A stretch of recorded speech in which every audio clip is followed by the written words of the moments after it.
திருச்சிற்றம்பலம். ஆடும் பரிவேல் அணிசேவல் என பாடும் பணியே பணியாயருள்வாய் தேடும் கயமாமுகனைச் செருவில் சாடும் தனியானை சகோதரனே யாமோதிய கல்வியும் எம் அறிவும் தாமே பெறவேலவர் தந்ததனால் பூமேல் மயல் போயரமை புணர்வீர் நாமேல் நடவீர் நடவீர் இனியே.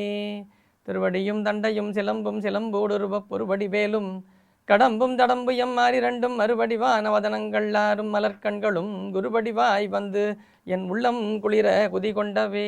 திருச்சிற்றம்பலம். தென்னாடுடைய சிவனே போற்றி, எந்நாட்டவர்க்கும் இறைவா போற்றி, ஏகம்பத்துரை எந்தாய் போற்றி, பாகம் பெண்ணுரு ஆனாய் போற்றி, குவளை கண்ணி கூரன் காண்க அவளும் தானும் உடனே காண்க. குருநாதர் பொன்னார் திருவடி போற்றி போற்றி. திருச்சிற்றம்பலம். ஆன்மீக அருள் நேயர்களுக்கு வணக்கம்.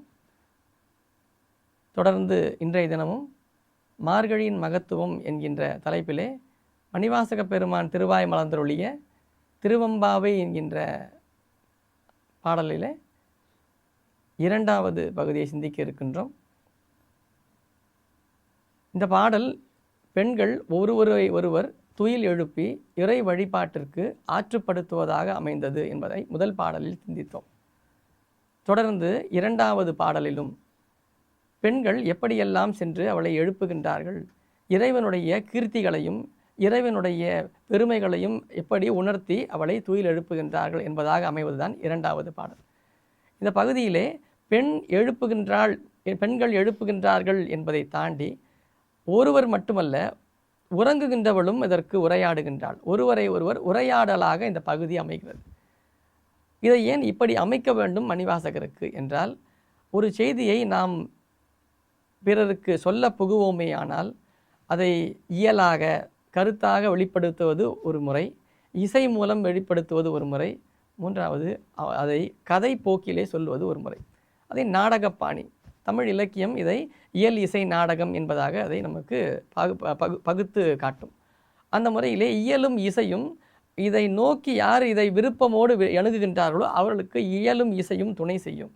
மிக அற்புதமாக அந்த இரண்டு பகுதிகள் விளங்கும். ஆனால் நாடகம் என்பது மிக எளிமையானவர்களுக்கும் பாமரர்களுக்கும் சென்று சேருவதாக அமைந்ததுதான் நாடகப்பாணி. அதனால்தான் இன்றைய தினம் பல தொலைக்காட்சிகளும் திரை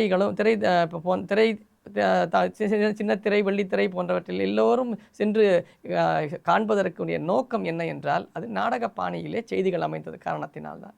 அதுபோல ஒரு கதை போக்காக ஒருவரை ஒருவர் எழுப்புவதாக, பேசுவதாக, உரையாடுவதாக அமைந்தால் அதன் மூலம் அவன் பெருமானுடைய கீர்த்தியை வெளிப்படுத்துவது எளிமையாக அமையும் என்பதை மணிவாசக பெருமான் உணர்ந்து இரண்டாவது பாடலில் அந்த பாடலினுடைய தொடக்கத்திலே பாசம் பரஞ்சோதிக்கு என் வாயிராப்பகல் நாம் பேசும்போது எப்போது இப்போதார் அமளிக்கே நேசமும் வைத்தனையோ சீச்சி நேரிழையாய் நேரிழையில் சீச்சி இவையும் சிலவோ விளையாடி ஏசும் இடம் ஈதோ விண்ணோர்கள் ஏத்துதற்கு கூசுமலர்பாதம் தந்தருள வந்தருளும் தேசம் சிவலோகன் தில்லை சிற்றம்பலத்துள் ஈசனார்க்கு அன்பார் யாமார் ஆரேலோர் எம்பாவாய் என்று இரண்டாவது பாடல்.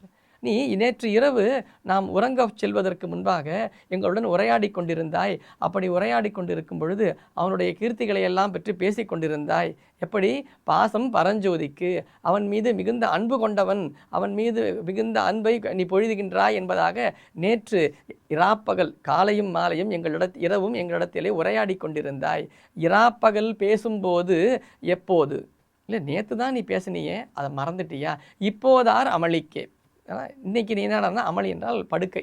நீ இன்று படுக்கையுடன் அன்பு சேர்த்து கொண்டிருக்கின்றாய். நேற்று இறைவன் மீது அன்பான வார்த்தைகளை எல்லாம் குறிப்பிட்டு நேற்று காலையும் இரவும் சொல்லி கொண்டிருந்தாய். ஆனால் இப்பொழுது உன் படுக்கையிலே நீ அன்பை காட்டிக் கொண்டிருக்கின்றாய் என்று அவளை ஏசுவதாக இந்த பகுதி அமைகிறது.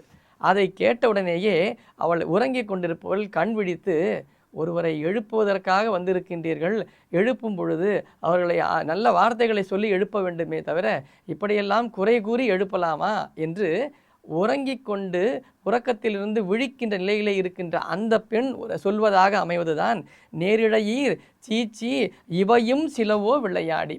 விளையாட்டாக கூட நீ இப்படியெல்லாம் என்னை பற்றி பேசலாமா?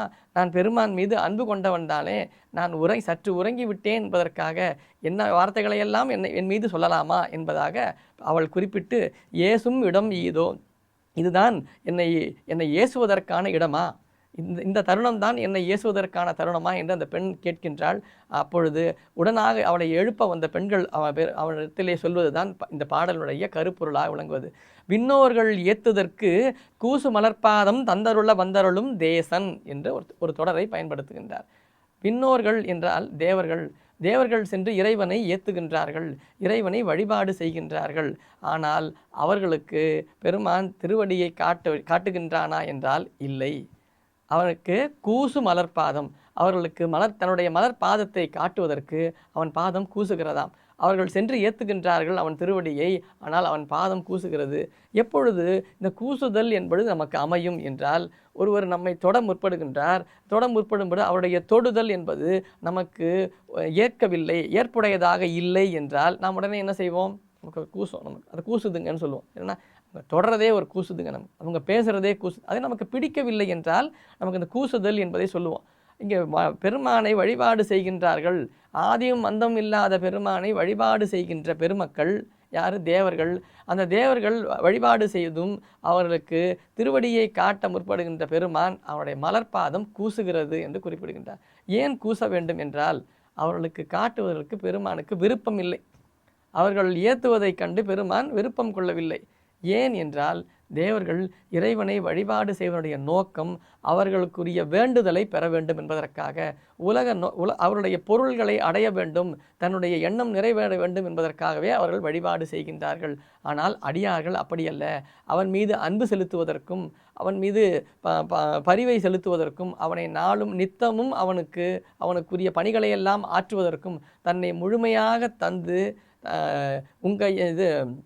அன்றேயந்தன் ஆவியும் உடலும் உடைமையெல்லாமும் குன்றே அணையாய் என்னை ஆட்கொண்ட போதே கொண்டிலையோ என்று பெருமானிடத்திலே தன்னை முழுமையாக தந்த பெருமக்களை அவன் ஆட்கொள்ளுகின்றான். எப்படி ஆட்கொள்ளுகின்றான்? எளிவந்த பிரானாக ஆட்கொள்ளுகின்றான். அவர்களை மட்டுமே ஆட்கொள்ளுகின்றான். வானவர்களை அவன் ஆட்கொள்ளவில்லை. காரணம், அவர்கள் தங்களுடைய விருப்பத்திற்காக வழிபாடு செய்கின்றார்கள். வாழ்த்துவதும் வானவர்கள் தாம் வாழ்வான், மனன் என்பால் தாழ்த்துவதும் தம்மையெல்லாம் தொழ வேண்டி என்று திருச்சதகம் என்கின்ற பகுதியிலே குறிப்பிடுவார் மணிவாசக பெருமான். தம்மையெல்லாம் நம்மையை பிறர் வழிபாடு செய்ய வேண்டும், வணங்க வேண்டும் என்பதற்காகவே வானவர்கள் வழிபாடு செய்கின்றார்கள். ஆனால் அடியார்கள் அவன் மீது அன்பு செலுத்த வேண்டும் என்பதற்காக அவனை வழிபாடு செய்கின்றார்கள். அவர்களுக்கு பெருமான் உரு கொண்டு மானுட சட்டை தாங்கி குருநாதராக எழுந்தருளுகின்றான். கூசு மலர்பாதம் தந்தருள வந்தருளும் தேசன். அந்த வந்தருளும் தேசன் என்பது திருப்பெருந்துறையிலே தனக்கு மானுட சட்டை தாங்கி பெருமான் எழுந்தருளி குருவருளை தந்து சிவஞானத்தை உணர்த்திய அந்த நிலையை இங்கு உணர்த்தி அவர் அப்படி தனக்கு எழுந்தருளியதை போல இங்கு பெருமான் ஒவ்வொரு ஆன்மாக்களுக்கும் எழுந்தருள்வதற்கு காத்து கொண்டிருக்கின்றான். சிவலோகன் அவனே தில்லை சிற்றம்பலத்துள் நிற்கின்ற ஆடிக்கொண்டிருக்கின்ற பெருமான். அவனுக்கு நாம் அன்பு செய்வதற்கு நாம் யார் என்று கேட்பதாக அமைவதுதான் இந்த இரண்டாவது பாடல். இரண்டாவது பாடல் பெருமானுடைய கீர்த்தியை மட்டுமல்லாமல் பின்னவர்களுக்கு அவன் அரிதானவனாகவும் அடியார்களுக்கு வெளிவந்த பிரானாகவும் விளங்குகின்றான் என்கின்ற கருத்தை இந்த இரண்டாவது பாடலிலே நமக்கு மணிவாசக பெருமான் உணர்த்துகின்றார் என்று சொல்லி இத்துடன் இந்த இரண்டாவது பாடலை நிறைவு செய்கின்றேன். நன்றி, வணக்கம்.